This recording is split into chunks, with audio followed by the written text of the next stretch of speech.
ఆధ్యాత్మిక అవసరానికి అనుగుణంగా మానవాళి మేల్కొనే సమయం ఆసన్నమైంది.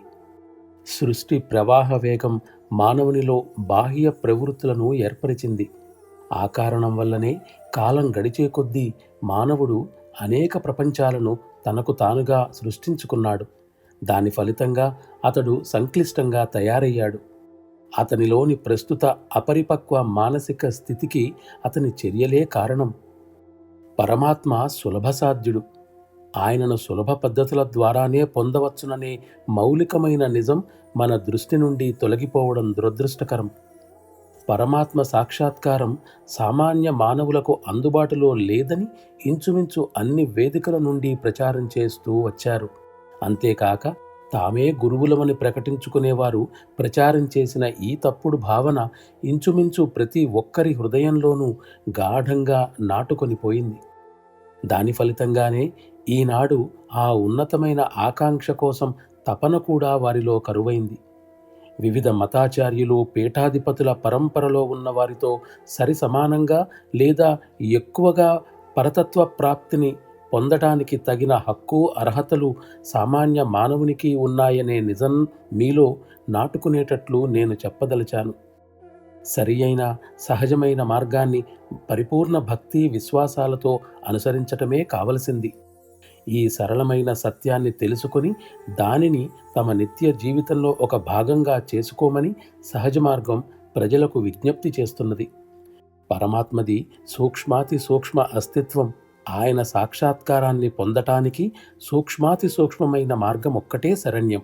అలాగని పరమాత్మ ప్రాప్తి కోసం వ్యక్తి తన శారీరక అవసరాలను లేదా ప్రాపంచిక అవసరాలను అలక్ష్యం చేయమని దీని అర్థం కాదు. స్థౌల్యతను మరింతగా పెంచే మార్గాలను అనుసరిస్తే మనమా పరతత్వపు సాక్షాత్కారానికి చాలా దూరంగా ఉండిపోతాం. ధ్యాన వస్తువు స్థూలమైనది కానప్పుడు దానిపై చేసే ధ్యానం సూక్ష్మమైనదనే సంగతి అందరూ అంగీకరించినదే.